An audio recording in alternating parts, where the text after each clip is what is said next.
जहां बनते हैं देश के गौरव, इंडिया का एकमात्र ऐसा कोचिंग इंस्टीट्यूट जहां कैडेट्स को ट्रेन किया जाता है आने वाले डिफेंस एग्जाम के अनुसार। अगर आपका भी सपना है भारतीय सेना में शामिल होकर देश की सेवा करने का, तो आज ही ज्वाइन करें त्रिशूल डिफेंस एकेडमी। जय हिंद डिफेंस एस्पिरेंट। त्रिशूल डिफेंस एकेडमी के यूट्यूब चैनल पर आपका बहुत बहुत स्वागत है। This is the crash course series for AFCAT 1 2022. I am Smriti Dwivedi and we will be studying general studies together to score 200 plus easily in the upcoming AFCAT examination. I hope आप लोग ने timely revision कर रहे होंगे और अपने खुद के शॉर्ट नोट्स बना रहे होंगे ताकि आप इफेक्टिव तरीके से जो भी पढ़ते हैं उसको रिटेन कर पाएं और वो एग्जाम में आपके मार्क्स बढ़ाने में हेल्पफुल हो। So today we will be studying the second part of medieval history, जिसमें कि हम Deccan kingdom, Bhakti movement, Mughal empire, Maharana Pratap, Shivaji और विजयनगर एम्पायर जैसे टॉपिक्स कवर करेंगे। This is going to be a vast topic and I am sure इसमें से आपको पक्का एटलीस्ट 2 क्वेश्चन जरूर के जरूर आएंगे एफकैट एग्जाम में, तो please be attentive and make short notes timely.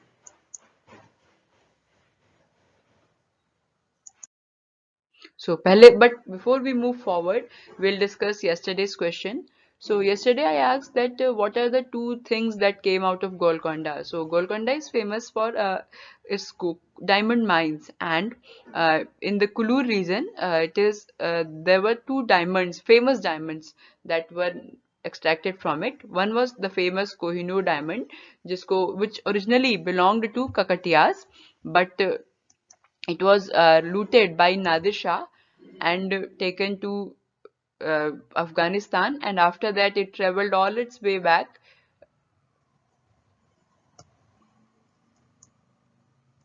Moving forward, we'll talk about first today is the Bhakti movement. So Bhakti movement 2 type का था, the Bhakti movement in South India and Bhakti movement in North India. तो जो भक्ति movement in south India था वो पहले शुरू हुआ था. It started in 7th centuries and went on till 12th centuries. Whereas जो नॉर्थ इंडियन मूवमेंट था वो उसका कंटिन्यूएशन माना जाता है साउथ इंडियन भक्ति मूवमेंट का, और वो शुरू हुआ था 12th century में and it lasted till 17th century.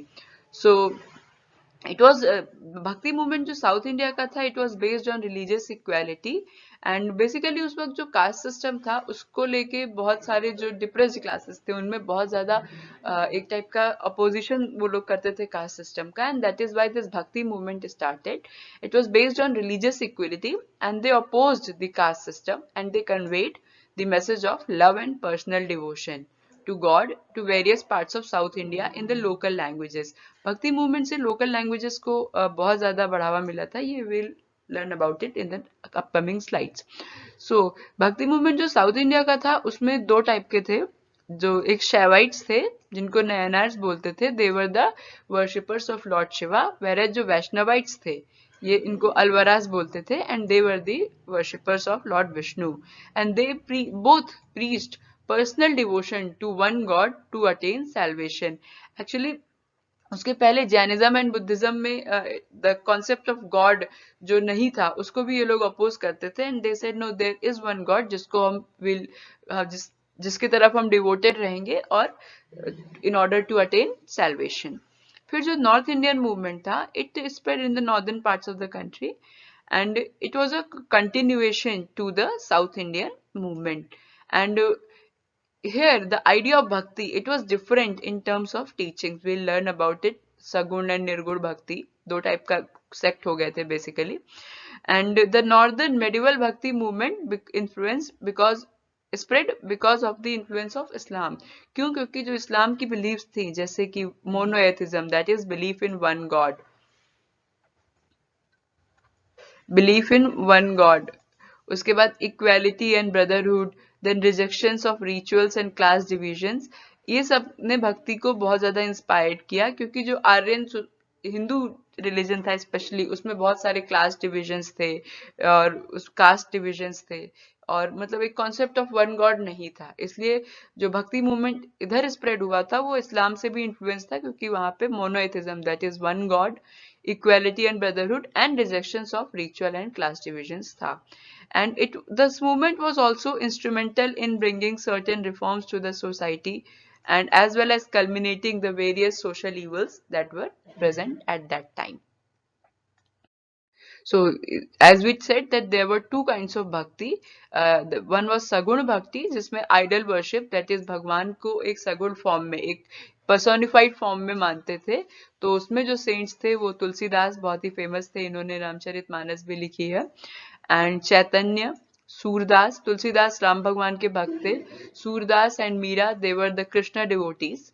Surdas was a blind saint, but instead of that he is said to be blessed and he wrote a very, Surdas की दोहे बहुत फेमस हैं, इन्होंने लिखे थे.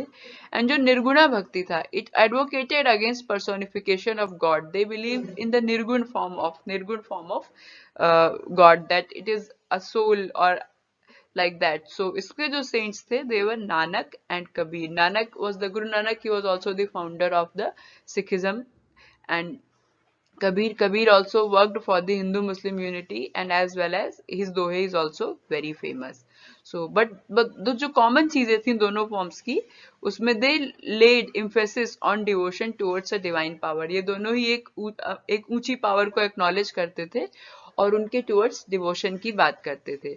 और जो एक और अच्छा फायदा हुआ था, इसमें जो लोकल लैंग्वेजेस थी इनका बहुत ज्यादा ग्रोथ हुआ था. Sorry, this is growth, not E, this will be W. Growth of regional languages such as Hindi, Bengali, Kannada, काफी लिटरेचर को इसमें बढ़ावा मिला था. So this is Mirabai, who was a follower of Sagun form of Bhakti and Lord Krishna.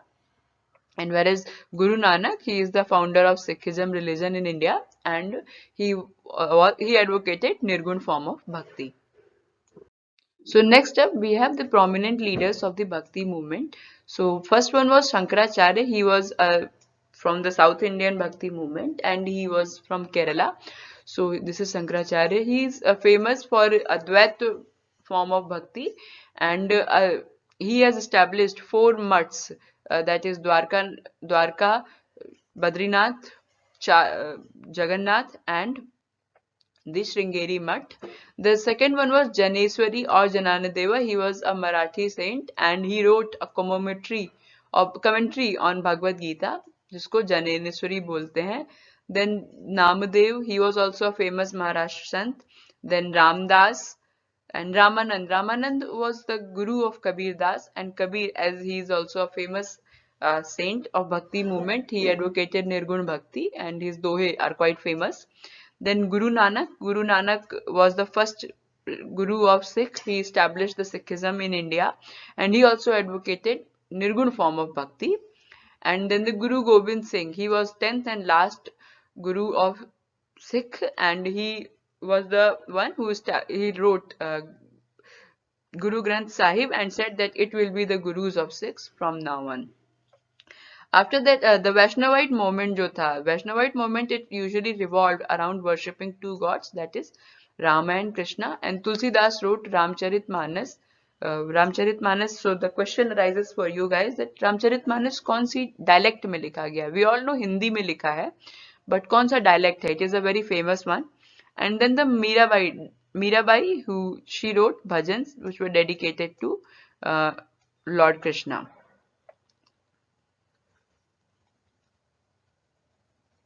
So moving forward, we will learn about now Deccan Kingdoms. So Deccan Kingdoms, they were very famous in the medieval history, especially the Kakatiyas of Warangal. They were the famous ones. The famous Kohinoor diamond, it belonged to the Kakatiyas. So Prola II, he was one of the prominent ruler of Kakatiyas, and Hanuman Konda was his capital. He captured the territories between Krishna and Godavari from Chalukyas. Then another notable Kakatiya ruler was Ganpati, and he captured territories up to Kanchi from Cholas. Then his daughter, Ganpati's daughter Rudrambha, she was also a famous ruler. Then the Prataparudra II, he was a famous ruler, and at that time only Malik Kafur was a slave general of Alauddin Khilji, invaded Warangal during his rule. And then the Prataparudra, he paid Malik Kafur an immense treasure in return in order to maintain peace and regain the kingdom. Then the Kohinoor, as we know, the famous diamond, it belonged to Kakatiyas. They encouraged literature, art and architecture. And the thousand pillar temple at Hanuman Konda, it was built by them. This is the thousand pillar temple at Hanuman Konda, and this is the Kohinoor diamond.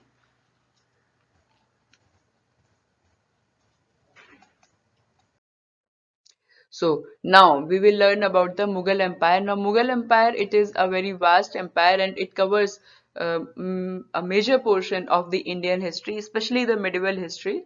So when did it begin? It began in the with the first battle of Panipat. Now we have read in the our former presentation sessions that Mongols, they kept trying to invade India, and they were resisted by the Lodhis, they were resisted by, but before that they were resisted by Alauddin Khilji and all other sultans. They kept resisting them, but the first victory for major victory for Mongols, it came in the first battle of Panipat from the Babur. Babur was the ruler of Kabul, and he was the descendant of Chengiz Khan, the Mongol ruler, and Timur.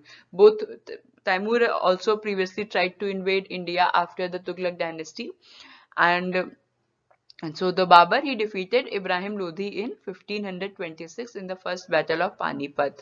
So this was the battle that marked the beginning of Mughal Emperor and end of Delhi Sultanate. So Babur, he was invited by the Punjab governor Daulat Khan. Daulat Khan was a governor in the Lodi dynasty who had grudges towards Ibrahim Lodi, and he wanted to overthrow. So he invited Babur to invade. So Babur faced a lot of resistance even after the Battle of Panipat. Uh, he faced resistance, especially the majority of the resistance from Rana Sanga of Mewar. So the Battle of Khanwa, in which the combined forces of and Rajput and they fought against Babur. It was decisive in favor of Babur, and he took the title of Ghazi after that. So again in 1528 he defeated Rajputs in Chanderi, and after that he established control over Delhi and Agra before he died in 1540. And what is his memoir called? Tujuk-e-Baburin. Please note this down. Tujuk-e-Baburin, it was his memoir, and he was succeeded by his son Humayun.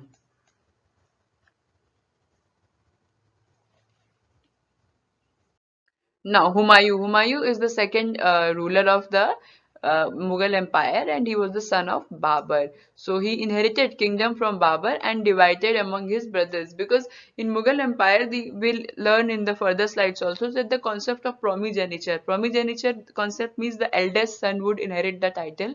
वो नहीं था. So it was usual for the sons to fight for the inheritance, for the throne.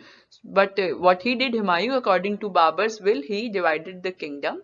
But he was defeated by Sher Shah Suri, who was an Afghan ruler in Chausa, the Battle of Chausa in 1539, and Kannauj in 1540. After this, he had to flee to Iran, and where he received help from Safavid Shah, and again he recaptured Delhi in 1555, and after that he died in 1556 by falling off the stairs of his library. Now he was succeeded by Akbar. Akbar is one of the greatest rulers of the Indian history. Now, before we learn more about Mughal emperors, it is important to learn about Sher Shah Suri. Now, Sher Shah Suri, he was the one who defeated Humayun in the Battle of Chausa and Kannauj, and he was an Afghan ruler and the founder of Suri dynasty in India. So, his capital, this is Sher Shah Suri, and this is Humayun. So, his capital was at Sasaram, Bihar, and he was given the title of Sher Khan from his bravery. And he conquered Bundelkhand, Malwa, Multan, Punjab and Sindh. And it is said that he was a very able administration. He had an organized and excellent administrative system. There are two things that are associated with Sher Shah, which I will I will be revealing the answers tomorrow and you guys have to find out. So what are the two famous things that are associated with Sher Shah's reign? I would like to know, and we will discuss the answers in the tomorrow's session. Now, the famous architectural thing during the Humayun's reign was Humayun ka Maqbara. It was Humayun's tomb. It is situated in Delhi, and it was built by Hamida Banu Begum, who was his wife. And now this is also a question which we often find in the exams. Humayun Nama. It was written by Gulbadan Begum. Gulbadan Begum was Humayun's sister who wrote his biography, Humayun Nama. So moving forward, we will now learn about Akbar. Akbar, he ruled from 1556 to 1605 CE, and the Mughal Empire grew leaps and bounds during his reign. He was the greatest monarch of the Indian history, and he was born to Humayun and Hamida Begum in Amarkot while they were fleeing from after getting defeated with Sher Shah Suri. So he was 13 years of age when he ascended the throne, and that time he was under the guidance of his mentor Bairam Khan, who also represented him in the second battle of Panipat in 1556. The battle was second battle of Panipat was between Bairam Khan and Hemu Vikramadit, who represented Afghan rulers, and Bairam Khan emerged victorious in that. Now, after that, he launched military campaigns against Suris and other Afghans and in the neighboring kingdoms of Malwa and Gondwana. And he also had to face the revolt, as we said that in the Mughal Empire, the custom of primogeniture wasn't there, so it was usual for the brothers to fight for the throne, so he had to suppress the revolt of half-brother Mirza Hakim. And then he seized the Sisodia capital of Chittor. This is in 1568 against Maharana Pratap. So Battle of Haldighati, he fought against Rana Pratap in 1576. Although he won the battle, but it was futile for the Rajputs because Rana Pratap, he managed to escape and continued guerrilla warfare, and later on he was able to recapture the territory back. So he also understood the importance of Rajputs as allies, and therefore because Rajputs, they were an important power in the Rajasthan area, and also Rajasthan was a gateway to the economic region of Gujarat. So he understood their importance and he inducted them into his army. He entered into the alliances. He also married a Rajput princess and from Amer, and the Raja Mansingh of Amer, he was governor of Bihar and Bengal, and he was given a high position. He was also one of his Navratnas. He captured Gujarat in 1602 and he built Buland Darwaja. Now against this question, Buland Darwaja is in Fatehpur Sikri, Agra, and he built it in order to commemorate the victory over Gujarat. So please underline this. This is also an important fact and might come as a question.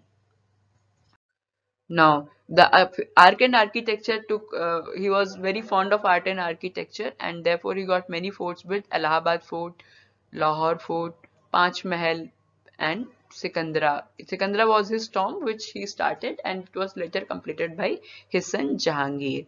So, he was very fond of art and architecture. He even included like his Navratnas. They were very great scholars in their areas. Abul Fazl, he was the one who wrote his biography Akbarnama or Aine Akbari, and he was also the one who led the Mughal army in its war in Deccan.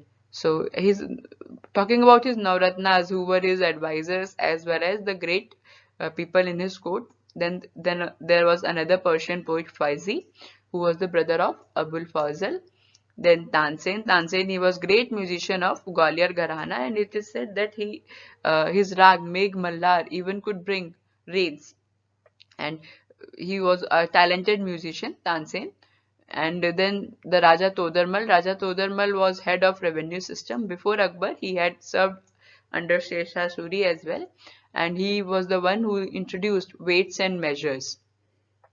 Then Raja Birbal. Birbal was a wise court jester, and the Birbal, his original name was Mahesh Das.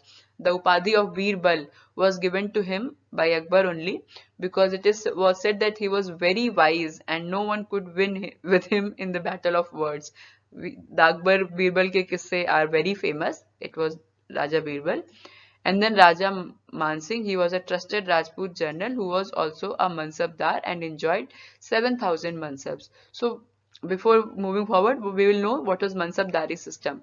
So Mansabdari system, it was a system that was introduced by Akbar, and in it the mansabs were from 10 to 5,000. Like smallest mansab was of 10 soldiers, whereas uh, the highest of nobles was 5,000 soldiers. But if we see Raja Mansingh, he enjoyed 7,000 mansab. That means he was too much trusted and regarded by the Emperor Akbar.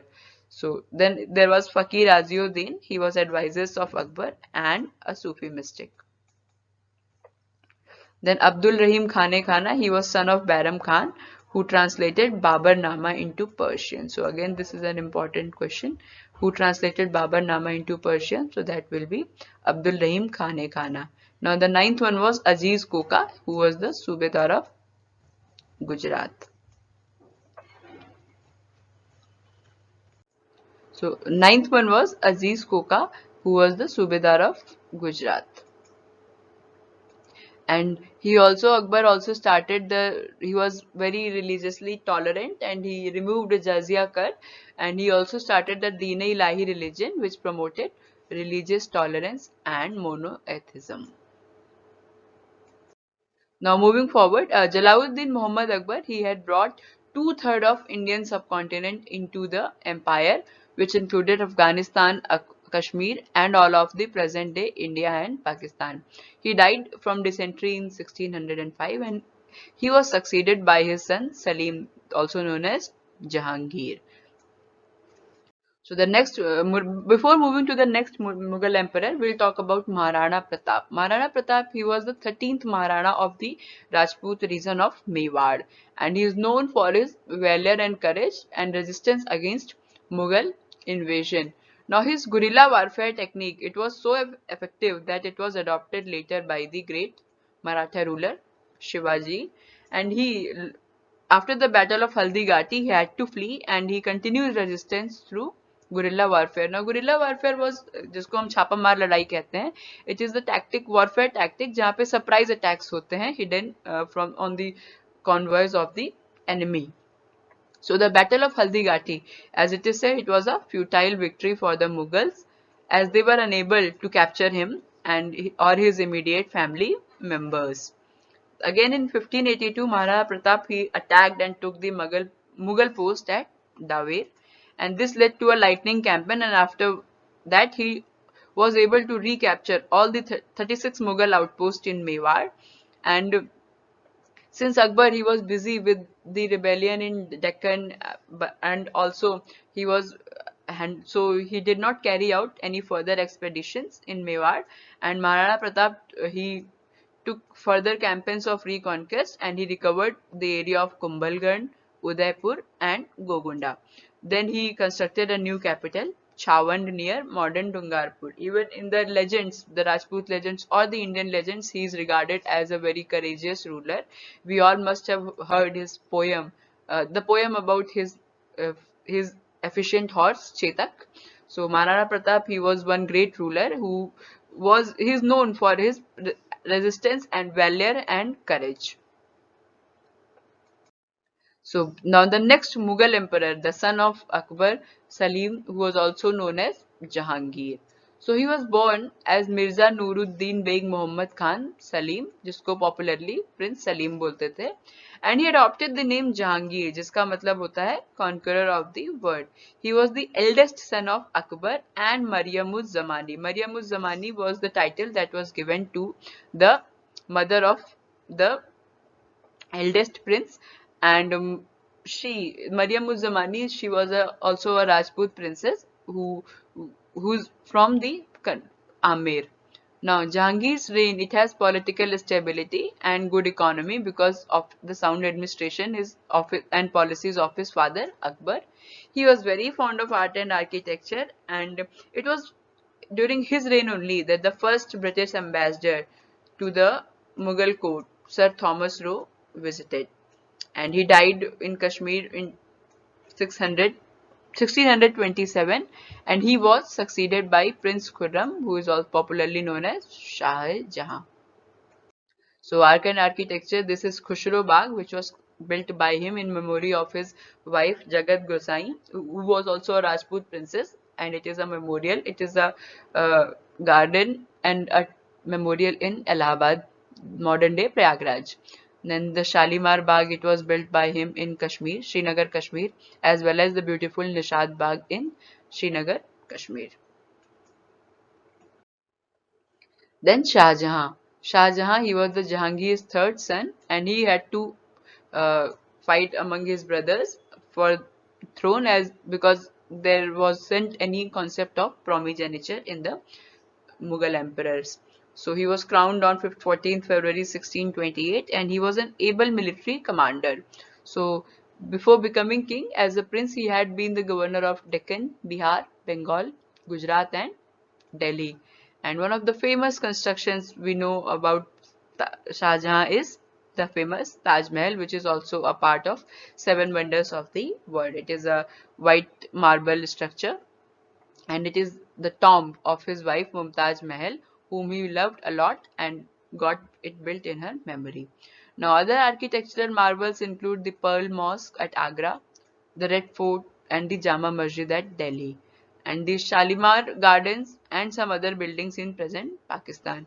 And he also got the famous Peacock Throne. Peacock Throne was the one which has this Kohinoor diamond embedded in it, and it is a very famous throne. He also got that built, and he was succeeded by Aurangzeb.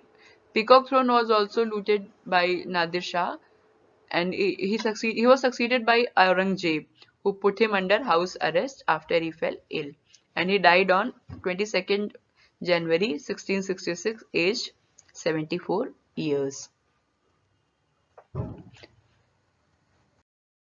This is the Jama Masjid built by Shah Jahan, the Peacock Throne, the Red Fort in New Delhi, and the Taj Mahal in New Delhi.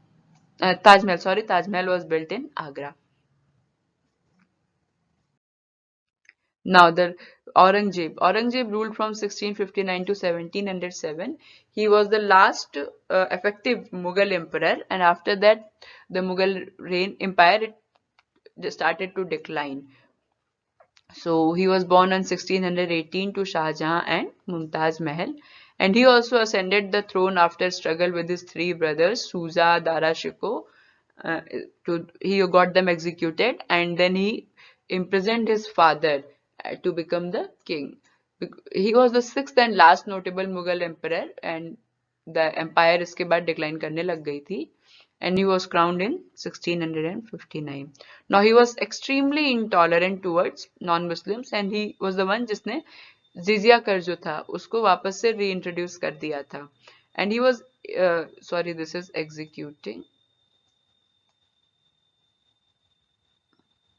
He was infamous for executing the ninth Sikh Guru, Guru Tegh Bahadur, after he refused to convert to Islam. And the Mughal Empire, it expanded under his reign, and it was at its zenith during his reign. So, but he also had to deal with the strong rebellion of Jats in Mathura and by Shivaji and Sambhaji in Marathas. And he died in February 1707 at the age of 88. And he was succeeded by Shah Alam I, who assumed the title of Bahadur Shah.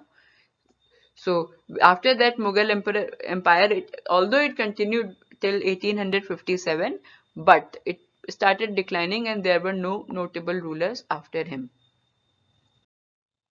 Now, before we move forward, we will learn about Shivaji, who was an important Maratha ruler. He was born in 1630, and he was born to Shahaji Bhosle, who was a Maratha general.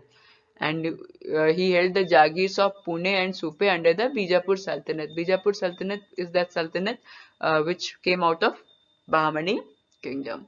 Now he got control of Torna Fort at the age of 15, and Kondana Fort at also both the forts, they belonged to the Adil Shah of Bijapur.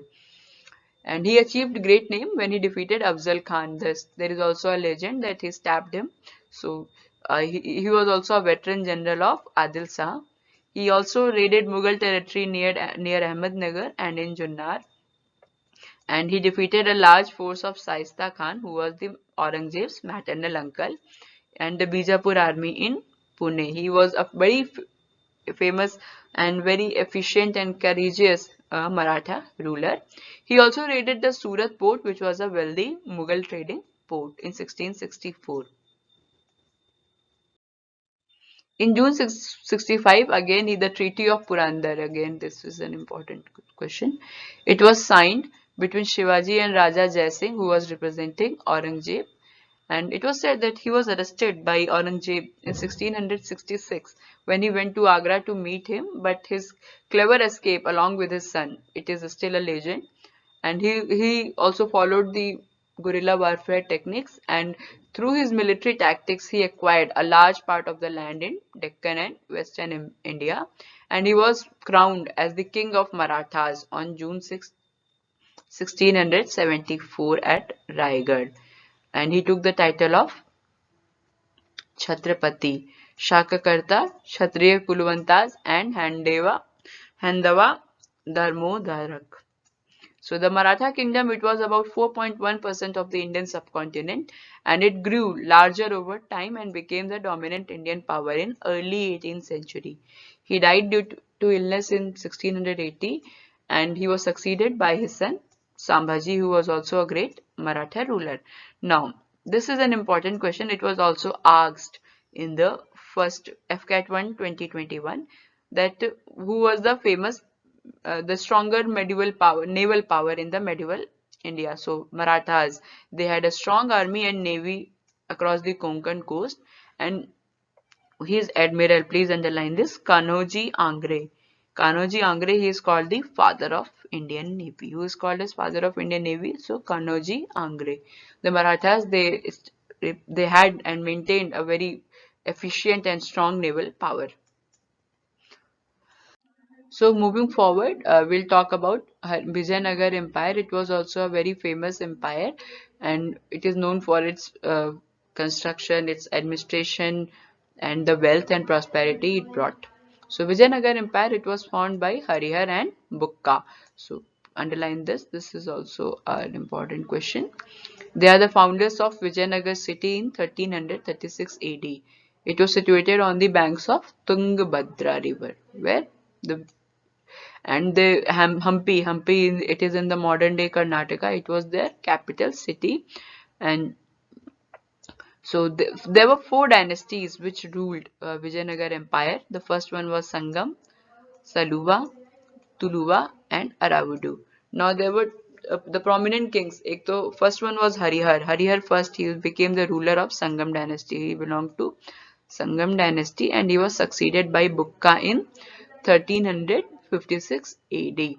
Now the second prominent ruler of this dynasty was Krishna Dev Rai. He was a rather famous one, and we all have heard about him especially in the jokes of Tenali Raman, who was a court jester at his court. He was the most prominent ruler of Vijayanagar Empire, and he belonged from Tuluva dynasty. Please underline this. Now, the Portuguese traveler Domingo Pace, he visited during his reign. He ruled from 1509 to 1529, and he conquered Sivasamudram, Raichur, Orissa, and Warangal. He was an able administrator, and he built large tanks and canals for irrigation. He developed the naval power, and for the trading and for managing efficient trade. He also maintained friendly relations with Portuguese and Arab traders, and he increased the revenue of the government. He was a patron of art and architecture, and it was during his period that Vijayanagar Empire, it reached the zenith of its glory. So his army, it consisted of infantry, cavalry, and elephantry.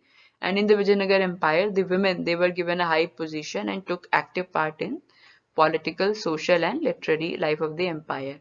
Now the famous architectural work Hazara Ramaswamy Temple and Vittala Swami Temple. Now you guys must have seen these pictures in somewhere famous. I would like to know in the next session where was it, and we will reveal the answer. So the rulers of Aravidu dynasty, they were weak. Aravidu dynasty was the last dynasty that ruled the Vijayanagar, and that is after the rulers, they were weak and incompetent, and which led to the decline of the Vijayanagar Empire. And many provincial governors, they became independent, and the rulers of Bijapur and Golconda, they seized areas of Vijayanagar, and with this the empire declined. So guys, that will be it. So question of the day is Ramcharitmanas was written in which dialect? Rupi was started by whom? And Alai Darwaza was who built Alai Darwaza, and who wrote Tehkeek-e Hind? There are 4 questions, and also I asked about the significance of Vittala Swami Temple in today's period. So find out the answer of these questions, and we will reveal the answers in the next session. So till then, keep preparing, keep making short notes for effective retaining of the content, keep revising regularly, and also guys, don't forget to practice previous year papers. They are very helpful in scoring more marks, and practice it within in a given time frame, so that it is like the real time simulation of the examination. So guys, that will be it. Please like and share this video, and also subscribe to the Trishul Defense Academy's YouTube channel for more defense related content, and hope to see you all achieve the dream of becoming a defense officer someday. Thank you. Jai Hind. जहां बनते हैं देश के गौरव, India का एकमात्र ऐसा coaching institute जहां cadets को ट्रेन किया जाता है आने वाले डिफेंस एग्जाम के अनुसार। अगर आपका भी सपना है भारतीय सेना में शामिल होकर देश की सेवा करने का, तो आज ही ज्वाइन करें त्रिशूल डिफेंस एकेडमी।